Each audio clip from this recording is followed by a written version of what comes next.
I am not an Illumination fan. I don't think anyone is in the same way you'd be a Pixar or DreamWorks fan, but somehow, despite that lack of studio name recognition, Illumination has managed to produce hit after hit after hit with every one of their releases, with some of them grossing up to $1 billion, and every single one grossing at least $349 million at the box office. Well, aside from Hop, but that was heavily live action, so it doesn't count. In 2023, Illumination released the Super Mario Bros. Movie, which, to nobody's surprise, was the studio's highest grossing film. I mean, come on, what did you expect, really? That film was released in April, and in December of the same year, Illumination released Migration, which ended up being their lowest grossing film. Again, aside from Hop. So, as you probably imagine, there was a ton of discussion on why Migration wasn't doing too well at the box office. And while I am interested in asking that question, I'm more interested in talking about the film itself. See, despite my dislike for Illumination, I found Migration to be a rather interesting movie, especially after listening to multiple interviews with its director, Benjamin Renner. And while I don't think Migration is a great film, and I'm struggling to decide if it's even really a good film, I do think there are good and great in it. Of course, before we get into all that, I'm going to assume most of you have never seen Migration, so I should really start with a quick summary.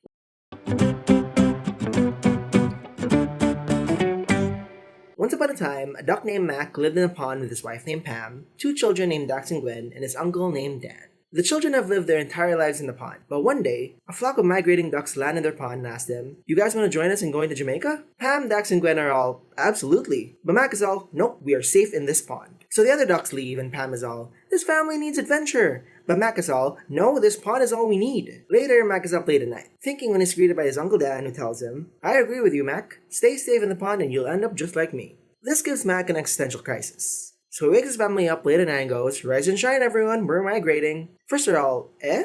But then they're all, "Yay!" And Gwen asks Uncle Dan to join them. So the family begins their migration to Jamaica. On the way, they encounter this heron that they think wants to eat them. But then she saves their lives from a fish, so it turns out she's completely safe. Then they make it to New York City, where they meet the Aquafina bird named Chum. They get into a tiff, resolve that tiff, and Chum's all, "You're going to Jamaica? I've got a friend who knows where Jamaica is." So they go to the friend, and turns out that friend is a bird named Delroy, who was caged by a chef and was taken away from Jamaica. So Dax is all, "I'm gonna go get the key from the chef," but Max says, "No, it's too dangerous. I'll get the key." So they get the key and escape the chef and return on their quest to Jamaica.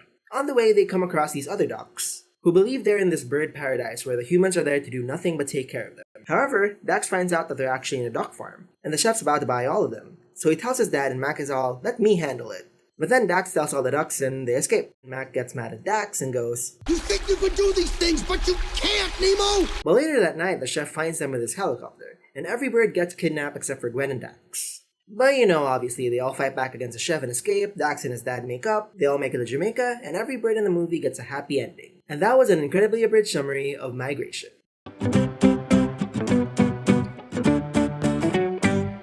Migration's screenplay is largely annoying and mostly unoriginal. The movie was written by Mike White, who wrote these, but also these, so take that as you will. Migration's biggest influence seems to be Finding Nemo, given the whole scaredy cat dad thing with Mac and him constantly butting heads with the sun, but also with how Migration is really just a road trip movie. The plot is basically just this formula. Mac's family meets a bunch of birds, has shenanigans with them, resolves those shenanigans, says goodbye, meets another bunch of birds, and does the whole thing all over again. Finding Nemo, of course, does this formula and everything else much better. For starters, we never actually know how Mac became such a scaredy cat. It's made clear from the start why Marlin is so apprehensive about everything, but Mac is the way he is just because. Which makes me wonder how he even met Pam, or why Uncle Dan is his only remaining elder. In Finding Nemo, Marlin was motivated to leave his comfort zone because his son was kidnapped.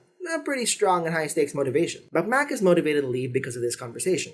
"Stick to your beliefs, kid. Don't change for anyone." Exactly. "And you'll end up just like me. Totally alone." Yeah! Wait, what? Which feels really shallow and forced.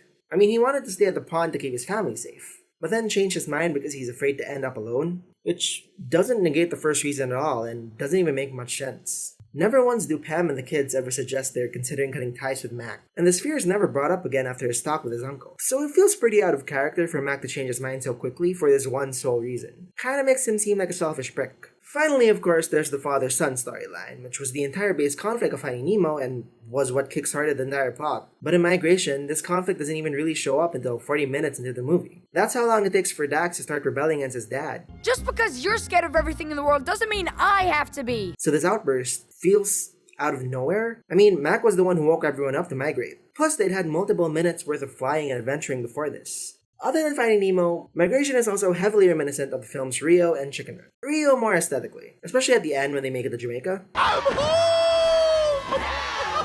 but also because of dancing being a pretty big part of the storyline. Yeah, I didn't specifically mention this in the summary, but part of how Mac and Pam escape the chef is by learning how to salsa dance. Random. Which they do again in their plan to escape the plane. With Chicken Run, Migration's villain, the chef, reminds me so much of Mrs. Tweety, given both characters' desires to cook these birds, ultimately turning into obsession. This really was the most predictable route they could have taken with the movie's villain. And I would have rather the chef hadn't showed up again after their time at the restaurant. Oh, and all these three movies have a climax that takes place in a flying vehicle with similar looking scenes between the three of them. I should also mention that both Migration and Chicken Run 2 have plot lines that involve birds thinking they're in some sort of bird paradise, but since those titles were released so closely together, that was probably just a really big coincidence. Right? Right. Even setting aside the similarities to other movies, though, Migration's plot is just too random and episodic. This really should have been a miniseries instead, but that wouldn't have sold well, so instead we get a film where stuff kinda just happens. And some scenes feel like they're just there just so something manic can happen on screen. There's a scene where Pam and Chump are arguing over how to split a sandwich that Uncle Dan stole from the pigeons. How about we share the sandwich? 50-50. 80-20. 60-40. 70-30. 65-35. 68-32. 67-33. You got yourself a deal. What is the point of this? What is the point of arguing over such precise numbers? Just give back the sandwich, it's not like anyone other than Uncle Dan is gonna eat it anyway. And of course, on their way to Jamaica, they just so happen to randomly come across a duck farm, which just so happens to be in business with the chef. What are the chances, right? Also, random aside, but this poster has nothing to do with the film. No scene involving bath ducks ever shows up. Migration's humor is so obnoxious. So much of it is just characters making loud, screeching sounds, usually accompanied by exaggerated faces.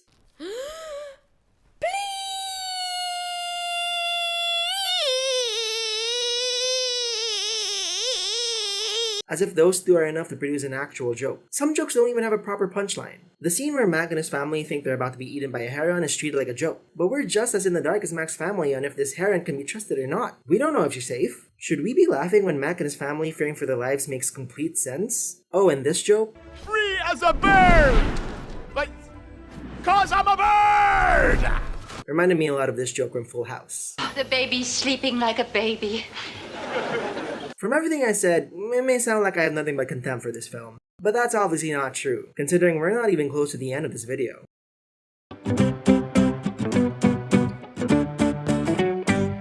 Migration was directed by Benjamin Renner, who also worked as a director for the Oscar-nominated Ernest and Celestine and The Big Bad Wolf and Other Tales, the latter which was adapted from Renner's own comic books. Renner was initially hesitant to spearhead a 3D animated movie given his 2D animation background. You know, I came from hand-drawn animation, a very small project, and never done 3D before, and so I was a bit confused, like in the sense that I love her movie, but I didn't think I had the skill to be a director on their movies. But really, this background was Migration's saving grace. Migration is a beautiful looking film, especially by modern standards. As impressive as hyperrealism and animation may be, it's just way too much now. Movies like Frozen 2 and Soul looked so real, it genuinely just made me wonder, what is the point of making your movie animated if you're just going to make it look as close to live action as possible? The fact that animation looks so different from live action should be seen as a strength and not a weakness. Migration even begins with 2D animation, which just looks fantastic. If this was a picture book, it'd probably be a bestseller. Then it moves on to 3D animation, which I originally wasn't expecting much, knowing how Illumination films aren't exactly known for gorgeous visuals, but that disappointment was quickly gone once I realized just how unique this film's approach to 3D animation is. Renner isn't going for hyperrealism at all. Instead, Migration's visuals are very painterly and illustration-y. Renner has stated that the process was frequently that he'd draw in 2D, and his team would take his ideas and translate them to 3D, and that's what it felt like watching this film,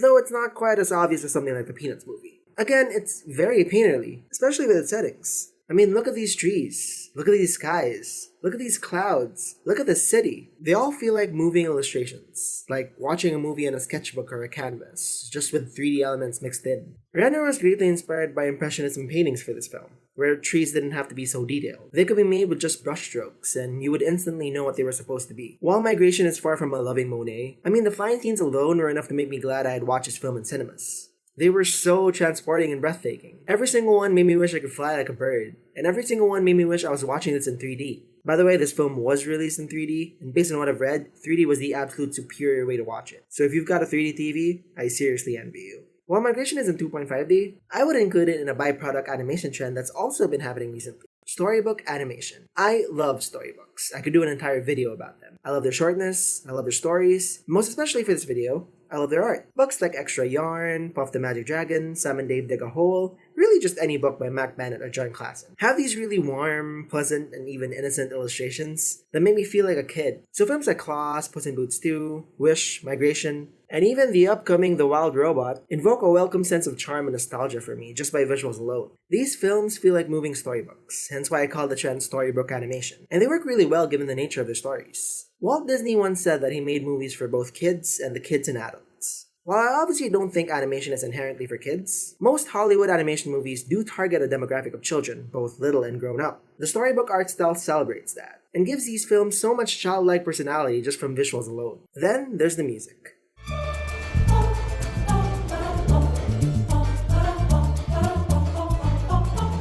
I thought the music in this was really fabulous. Yeah. And I'm not just saying that because it's a press junket. I actually mean that it caught me emotionally. Yeah. You know, it really caught me and swept me up in those moments. In an interview, Benjamin Renner said this. Before we started doing the music, I thought the film was a big crap. Like, you know, I spent 4 years working on this movie and it was pure waste and everything. Nothing's working, the emotion's not there, etc., etc. And John Powell came in, you know, like the composer.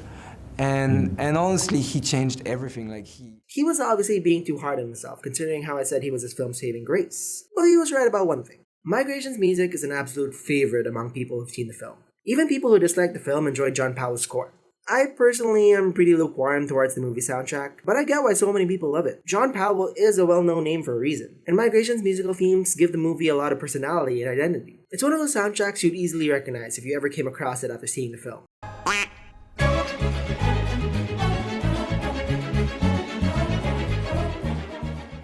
Wrapping this portion of the video up, I really do wish I liked Migration more as a whole, because it's pretty clear to me that a lot of heart and soul was put into this project. Certainly more than what Illumination is known for anyway, which leads us back to one specific topic.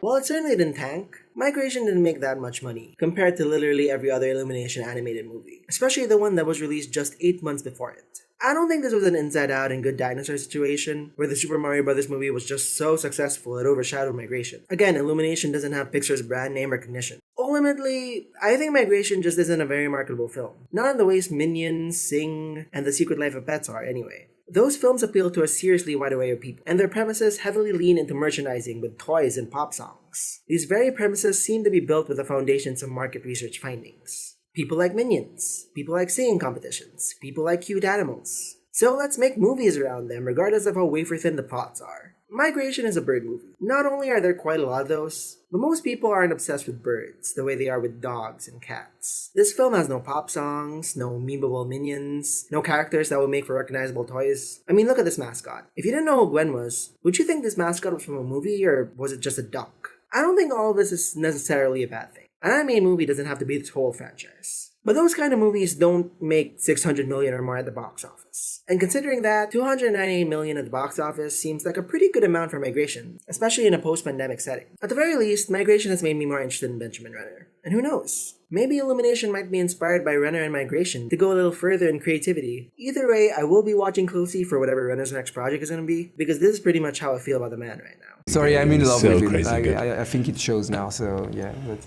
Thank you for watching. Please like and subscribe if you haven't, and comment down below what you thought of Migration, if you've seen the film, of course. Till next time!